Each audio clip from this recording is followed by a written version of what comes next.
बच्चों, तो अब हम डिस्कस करेंगे इक्विलिब्रियम चैप्टर का क्वेश्चन नंबर 24, जिसमें कि हमें कैलकुलेट करना है delta G not and equilibrium constant यानी कि केसी। तो आई एम श्योर कि आप थोड़ी बहुत जो है थर्मोडायनेमिक्स की नॉलेज रखते हैं। अदरवाइज आप मेरे साथ भी थर्मोडायनेमिक्स को कवर करेंगे तो वहां पे हम कुछ फॉर्मूलाज देखेंगे, बट उनसे पहले ही हम कुछ फॉर्मूलाज को यहाँ पे डिस्कस कर लेंगे जो कि हम उधर करने वाले हैं काफी डिटेल्स में। ठीक है, अगर आपको जानकारी नहीं है तो So equilibrium constant for the formation of nitrogen dioxide and from nitrogen monoxide and oxygen at the temperature of 298 Kelvin।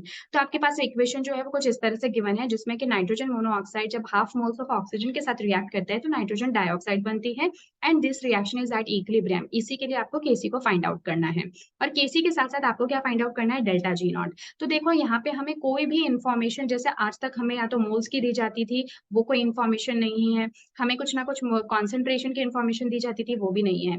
हमें सिर्फ क्या दे रखा है, हमें फाइंड आउट करना होगा डेल्टा जी नॉट, और उस डेल्टा जी नॉट की हेल्प से हमें क्या निकालना होगा, केसी निकालना होगा।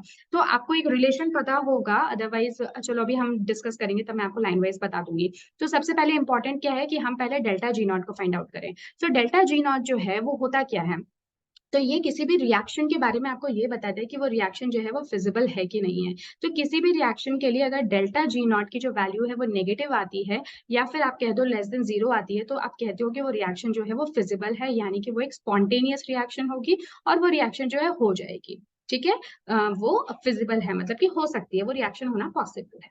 Is that clear? तो ये डेल्टा जी नॉट जो है आपको रिएक्शन के लिए फाइंड आउट करना है। तो इसको निकालने के लिए आपको क्या पता होना चाहिए, आपको जो प्रोडक्ट्स के डेल्टा जी नॉट है और जो रिएक्टेंट्स के डेल्टा जी नॉट है, इनकी वैल्यूज पता होनी चाहिए first of all.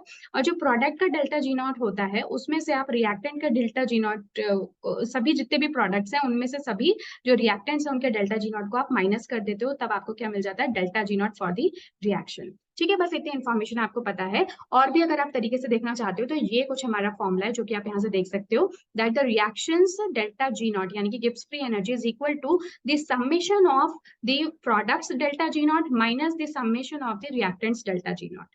Is that clear? अब देखो हम देख लेते हैं कि हमें क्या क्या इन्फॉर्मेशन यहाँ से ऑलरेडी मिली हुई है। देखो इन्होंने हमें डेल्टा जी नॉट की वैल्यू NO2 के लिए, NO के लिए और ऑक्सीजन के लिए, सबके लिए ऑलरेडी दे रखी है। यहाँ पे एक और चीज इंपॉर्टेंट होती है कि आप इनके जो मोल्स हैं स्टोइशियोमेट्रिक रिएक्शन के अकॉर्डिंग उसको भी ध्यान में रखें। ठीक है, तो जो प्रोडक्ट है वो तो कौन है, हमारा नाइट्रोजन डाइऑक्साइड है, तो उसके लिए हम क्या लिख देंगे, 52 किलो जूल पर मोल। ठीक है, और कोई प्रोडक्ट है नहीं तो इसलिए डायरेक्टली इसको आप लिख दोगे।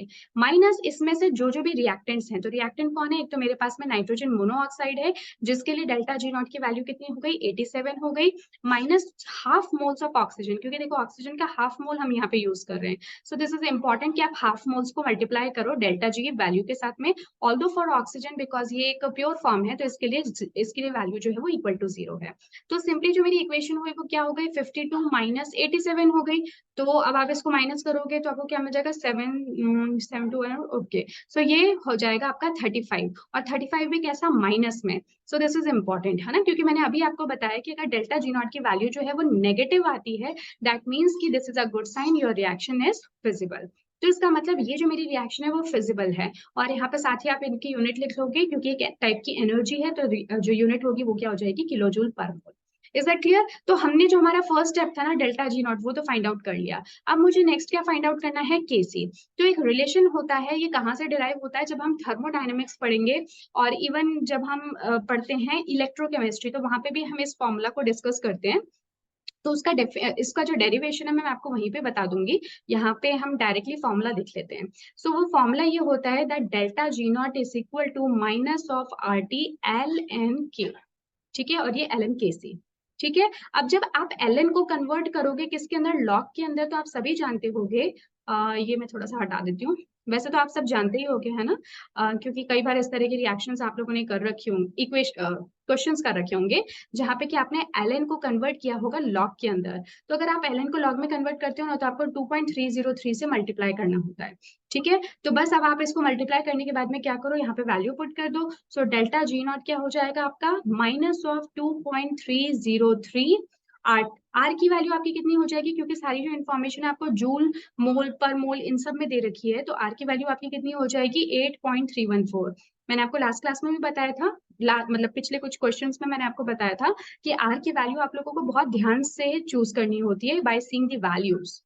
और जो टेम्परेचर है, टेम्परेचर देखो आप लोगों को कितना गिवन है, so that's given as 298 kelvin.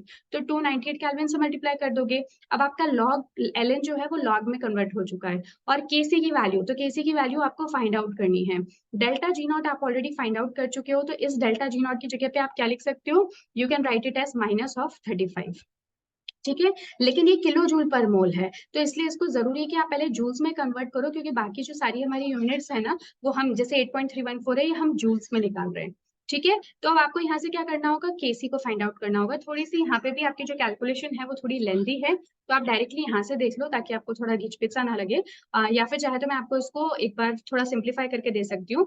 तो ये जो आपकी इक्वेशन है ना, ये कुछ इस तरह से नजर आने लगेगी, -35,000 डिवाइडेड बाय, ये आपका क्या हो जाएगा, -2.303 multiplied by 8.314 multiplied by 298, और ये किसके इक्वल हो गया, लॉग ऑफ केसी। आपको भी पता है कि अगर आप लॉग को दूसरी तरफ लेके जाओगे तो वो क्या बन जाएगा, एंटी लॉग बन जाएगा। तो एंटी लॉग, जब आप इस पूरी की पूरी वैल्यू को जब आप सॉल्व करोगे ना, तो आपकी वैल्यू जो है वो कितनी आनी चाहिए, ओके 6.134 इतनी आनी चाहिए। एक बार आप यूज करना, आप कैलकुलेटर भी यूज कर सकते हो इसके लिए, क्योंकि ऑलरेडी मैं आपको बता चुकी हूँ एग्जाम में कभी भी डिफिकल्ट कैलकुलेशंस नहीं आती है उनका मेन, क्योंकि हम ये मैथ्स की क्लास में नहीं बैठे ना यार, हम साइंस की क्लास में, केमिस्ट्री की क्लास में बैठे हैं।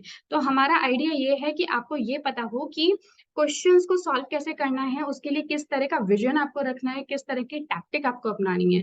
ठीक है, मैथ्स की कैलकुलेशन के लिए आप मैथ्स की क्लास ज्वाइन कर सकते हैं, बट यहाँ पे आपको क्या करना है, यहाँ पे आपको सिर्फ तरीका सीखना है कि किस तरह से कैलकुलेशंस की जाती है और किस तरह से क्वेश्चन को समझ के फिर उसको आगे बढ़ाया जाता है स्टेप बाय स्टेप। तो आप एक बार इसको कैलकुलेट करके देखना है एंड लेट मी नो कि आपका आंसर जो है क्या यही आया है, और अगर ये नहीं आया है तो आप जरूर मुझे कमेंट बॉक्स में बताना कि आपसे कहाँ क्या गलती हुई है, या आप मेरे को अपना सोल्यूशन दिखा सकते हो ताकि मैं आपको बता सकूं कि आपने कहाँ पे गलती की है जिसकी वजह से आपका आंसर करेक्ट नहीं आया। Okay, but I am very sure कि अगर आप इन स्टेप्स को फॉलो करोगे और मेरे तरीके को समझोगे कि मैं किस तरह से समझा रही हूँ, तो आपसे क्वेश्चन सॉल्व भी होंगे और आंसर्स भी आएंगे।